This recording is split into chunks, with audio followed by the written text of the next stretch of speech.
Hello, everybody.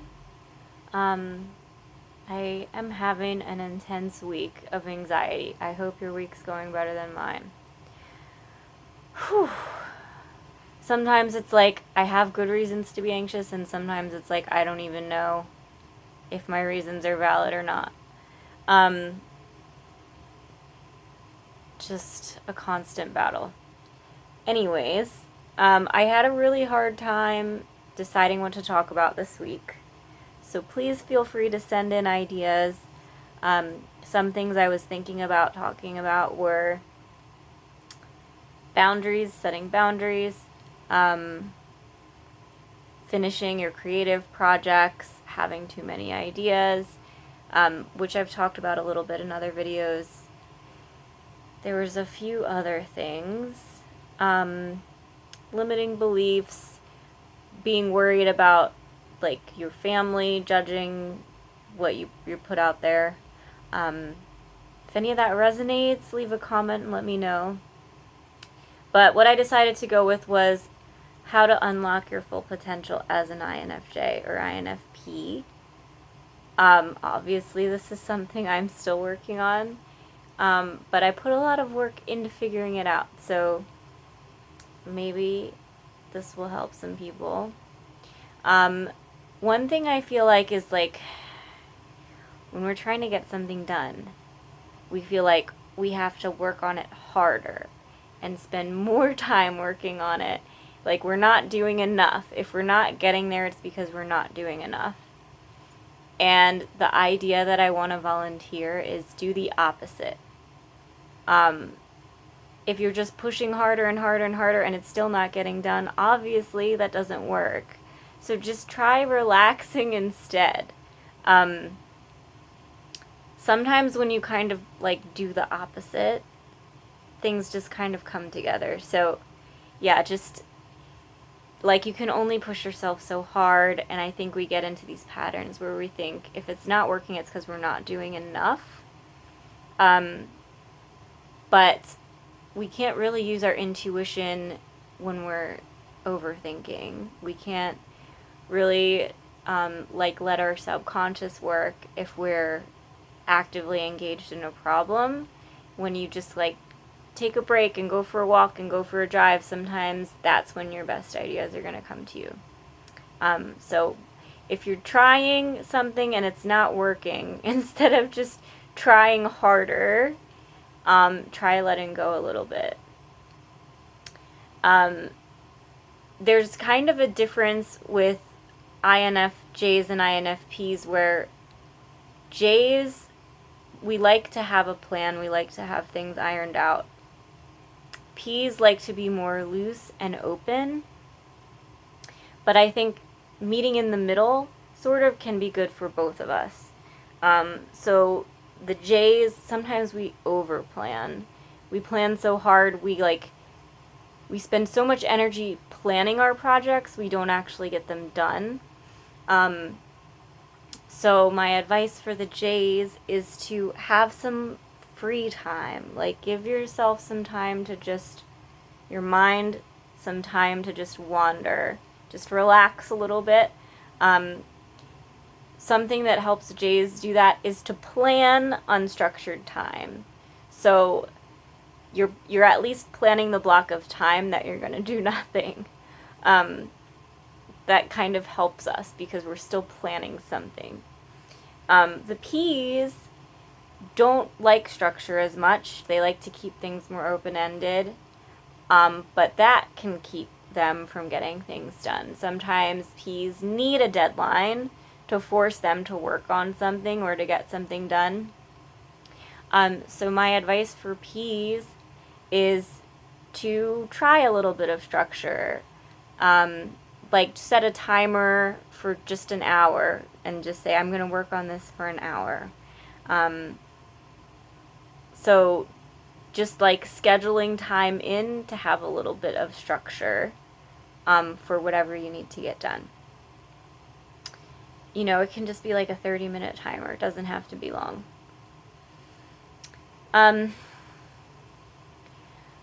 Another thing I wanted to mention was, I don't know if everyone does this, but I do this. Like, for example, like, say I'm thinking about how much I like flowers. Then I go down this rabbit hole of like, well, maybe I should be a florist, and what do I need to learn? What book should I read, or what class should I take? I kind of get stuck on this idea of like doing things right.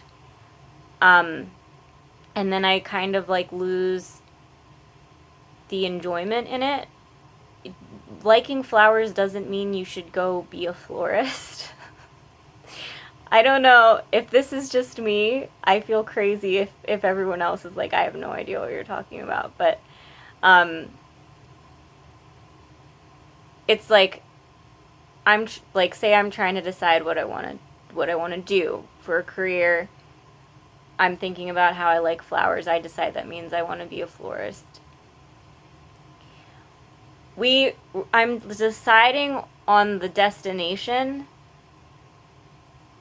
and then I'm figuring out how to get there. I think it's a lot more helpful to work backwards. Instead of deciding on the destination you're trying to get to, just like meander. Say, I like flowers. And then be like, maybe I'll go to the flower store and pick something out. And then maybe that flower gets sick and you learn how to take care of it.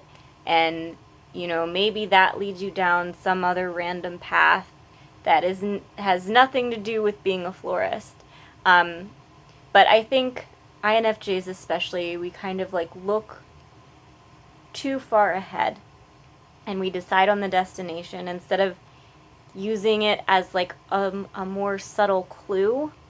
We take it too literally. We take these hints and clues too literally, and we kind of blow them out of proportion. So instead of deciding where you're going, just like kind of take the meandering path. Like, oh, that flower's interesting. I'm going to go look at that flower. And then maybe a bird flies by and you're like, well, now I'm interested in the bird. I'm going to go follow the bird now. So just doing that with life. I hope that's not too abstract. I'm struggling this week with articulating things. Okay. So I want to talk about our gifts because we spent our whole lives having our gifts invalidated. Our strengths are intuition and feeling. Those gifts are invalidated all the time. Society sends us this message that those gifts are not valued. So we've learned not to listen to our intuition, and we've learned to think through problems instead of feel through them. Like, you know, when we're kids, we could pick up on things. I'm sure people are going to have stories about picking up on things that, like, nobody wanted anyone to say out loud. Like, why is Aunt Janet mad at Uncle Mike? And then everyone acts shocked and mad at you because they're all pretending nothing's wrong, but Uncle Mike cheated on Aunt Janet or whatever. Like, we pick up on vibes.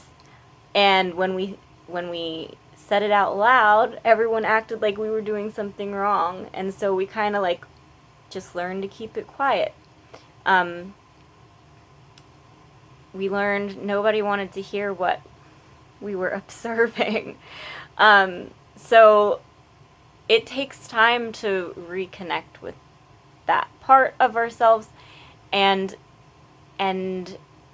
the thinking versus feeling too. Like I'm looking for apartments right now, and I feel like the mainstream way to find an apartment is to think logically. How many bedrooms do you need? What's your budget? What amenities are you looking for?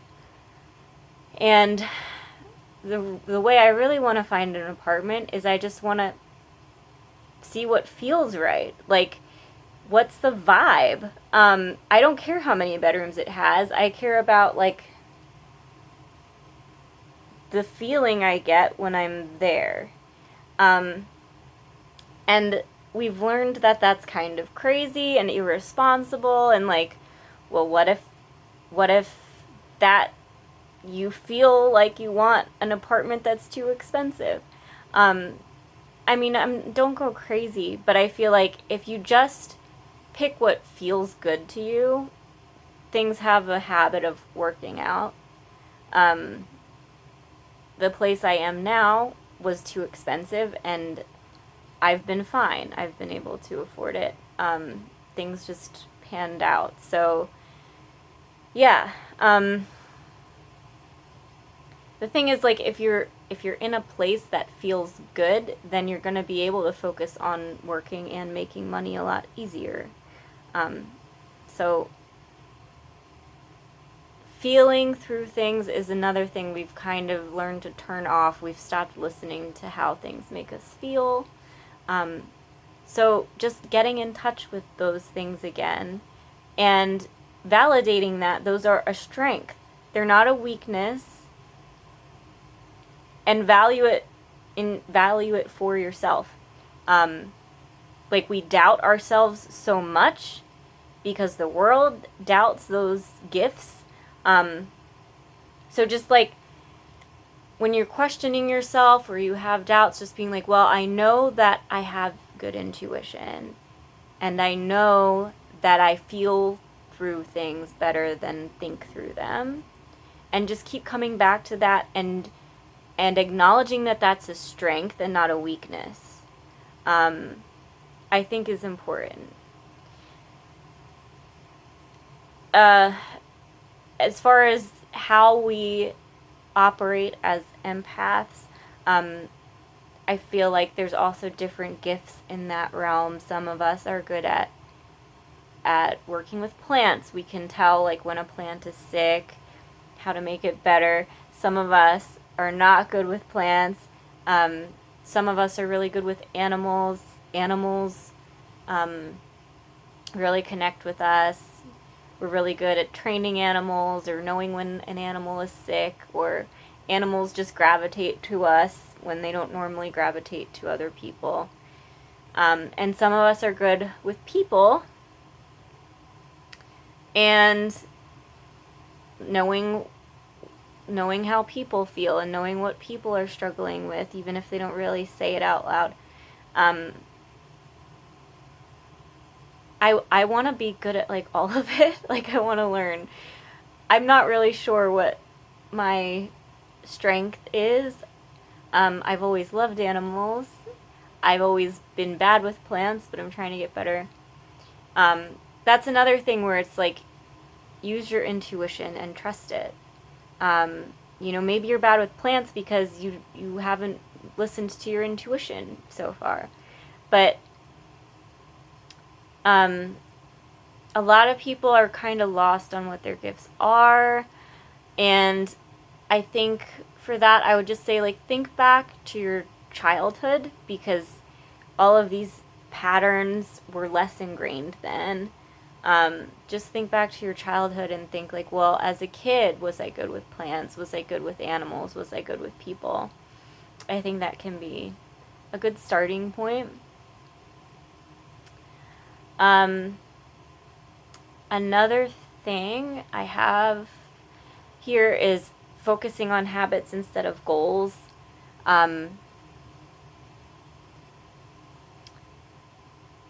Goals are kind of overwhelming. Like, say you want to lose 50 pounds or something, and that's your goal. Then you either get overwhelmed and you don't accomplish your goal, or maybe you accomplish your goal, but I feel like to do that, like, the other parts of your life are going to get unbalanced. It's easy to be so focused on a goal that, like, you kind of neglect other things, like your relationships, or just eating, like, exercising instead of eating healthy. Just be careful about how big you make your goals. I think it helps, instead of having an end goal, is to just have a habit that's going to nurture that goal. So if your goal is to lose 50 pounds, just turning that into a habit of, well, let me just try to eat a healthy breakfast. Hopefully I'll eat a healthy lunch and dinner, but no matter what, at least I want to start with a healthy breakfast. That's the habit.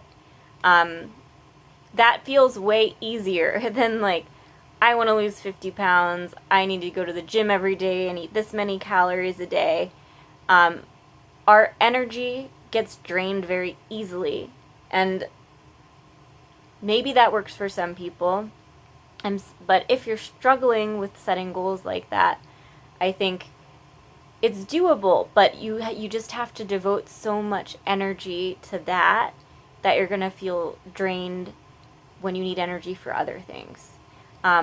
So I think by making it a habit, an easy habit, it just conserves more of your energy.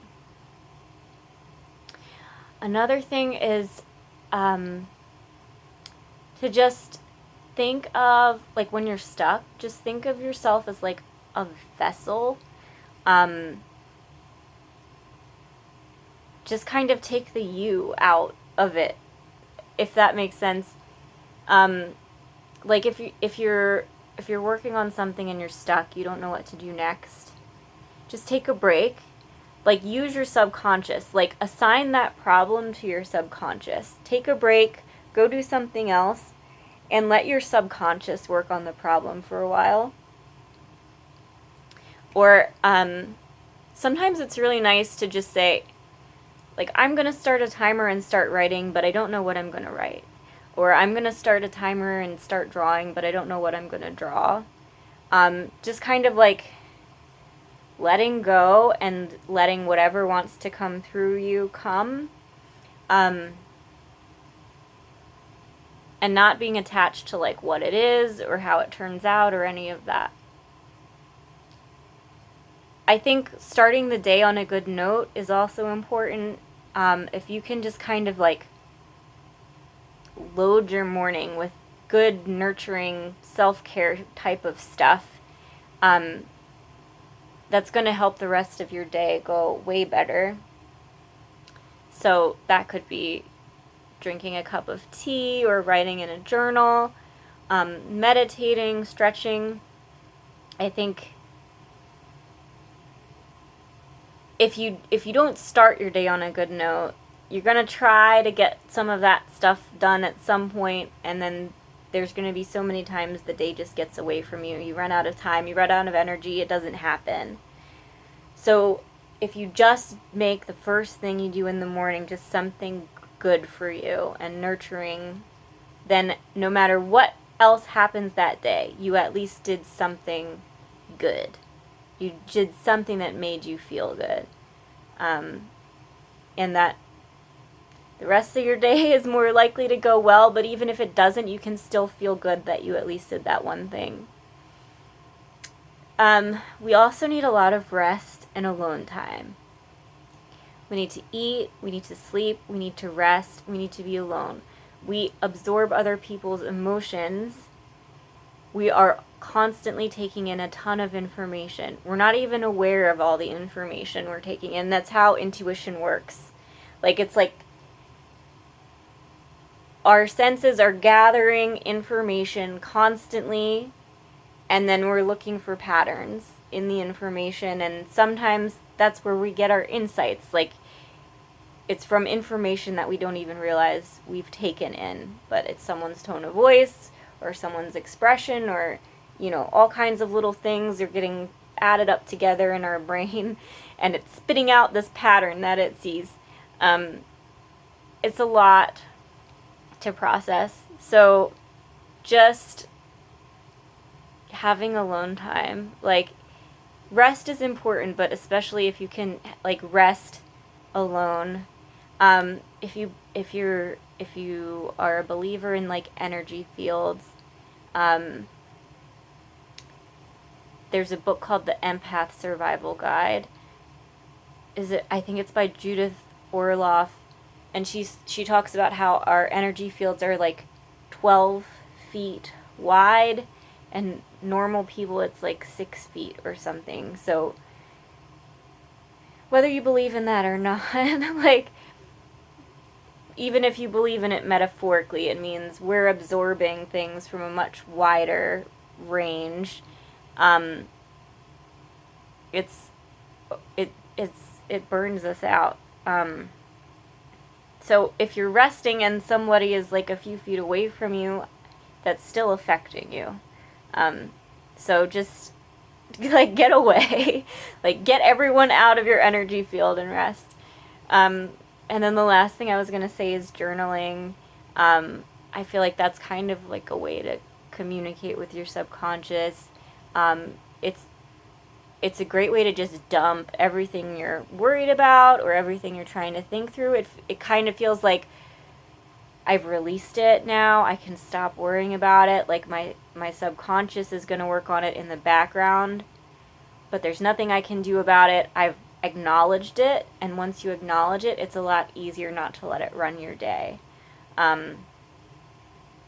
It's a good way to get insights. If you do it long enough, I feel like you'll start to get insights and ideas, but it's also just a great way to like acknowledge what you're worried about so it can kind of stop running in the front of your brain and kind of take a back seat. So that's everything.